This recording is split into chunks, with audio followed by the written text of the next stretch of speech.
وَهُوَ الَّذِي مَدَّ الْأَرْضَ، اور وہی ہے جس نے زمین کو پھیلایا،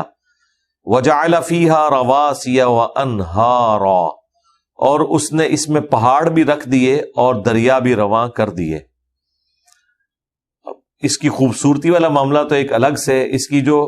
انسانی زندگی کے لیے اہمیت ہے، ان پہاڑوں کی، زمین کی سٹیبلٹی کے لیے، اور پانی جو زندگی کا نشان ہے اس پلانٹ ارتھ کے اوپر، اس کا کیا واٹر سائیکل اللہ تعالیٰ نے بنایا ہے۔ وہی سورج ہے جو سمندر کے پانی کو ایویپوریٹ کرتا ہے، وہی سورج ہے جس کی وجہ سے دنیا میں ہوائیں چلتی ہیں، اور اس پانی کو اٹھا کے وہ زمین پہ بارش کی شکل میں برساتی ہیں، اور پہاڑوں پر گلیشیئرز کی فارم میں، پھر اسی سورج کی تپش کی وجہ سے وہ برف کے گلیشیئر پگھلتے ہیں، ان میں سے پھر پانی رواں ہوتا ہے، جو پہاڑوں میں سے ہوتا ہوا انسان اس کو یوز کرتے ہیں، اور زمین کے اندر بھی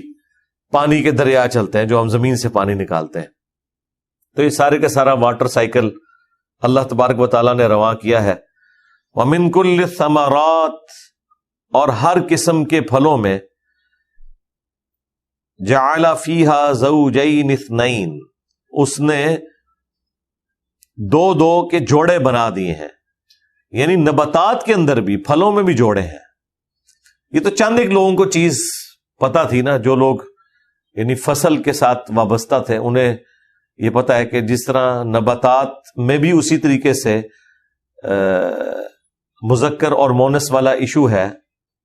جس طرح کے انسانوں میں ہے، جانداروں میں ہے، جوڑوں کی شکل میں، میل اور فیمیل۔ یغشی اللیل النہار،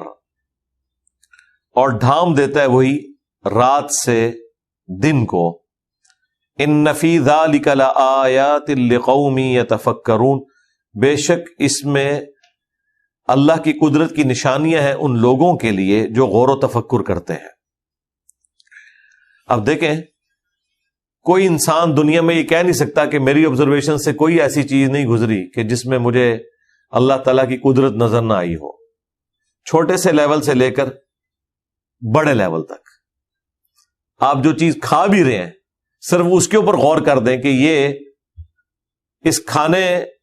تک پہنچی کن سٹیجز سے ہے، تو انسان پاگل ہو جاتا ہے۔ فروٹ تو ہمارے سامنے فنش پروڈکٹ کے طور پہ آ رہا ہے نا، وہ تو ایک سمپل معاملہ ہے، لیکن وہ بھی اتنا کمپلیکس ہے کہ ایک تربوز کو کاٹیں آپ، اس میں آپ کو سینکڑوں بیج نظر آئیں گے۔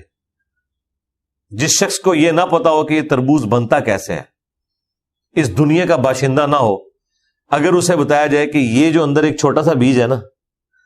اس کو میں زمین میں بوؤں گا، اور یہ جو اتنا بڑا تربوز دیکھ رہے ہو، اس طرح کے ہزاروں تربوز اس میں سے نکل آئیں گے، اور وہ کبھی بھی ماننے کے لیے تیار نہیں ہوگا۔ کائنات میں ہر چیز معجزہ ہے، لیکن کئی معجزوں کے ہم عادی ہو چکے ہیں۔ پھر ان بیجوں کو اس میں پلیس کیا ہے، پھر کیا ذائقہ رکھا ہے فروٹ کا، اور جو نان فنش پروڈکٹ ہے ادر دین فروٹ، اس کو اگر آپ دیکھیں کس طرح ویلیو ایڈیشن ہو کے آپ تک چیز پہنچتی ہے۔ ایک گندم کا دانہ بویا جاتا ہے، اس میں سے بالیاں نکلتی ہیں، پھر وہ پکتا ہے، اس کے بعد اس کا بھوسا الگ ہوتا ہے، جو ہمارا یہ والا آٹا ہے ویسے تو وہ اس کے سمیت ہی کیا جائے، جو دانوں کے اوپر بھی ایک چھوٹی سی کھال ہوتی ہے اس کی، وہ تو ہمارے اس کا حصہ ہی بن جاتی ہے، لیکن جو الگ سے اس کی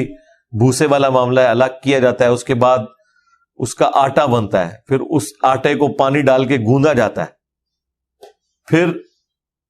اس سے روٹی آگ کے اوپر پکائی جاتی ہے، پھر فنش پروڈکٹ آپ کے پاس آتا ہے۔ تو جس نے بھی روٹی زندگی میں ایک دفعہ کھائی ہے تو اس کے لیے خدا تک پہنچنا آسان ہے۔ کوئی فروٹ کھایا ہے، کوئی چیز، اور یہ تو صرف کھانے والا اسپیکٹ ہے، اس کے بعد اس کھانے نے اندر کہاں جانا ہے، کس جگہ سے گھومنا ہے، اس میں سے فائدے والی چیز کیسے الگ ہونی ہے،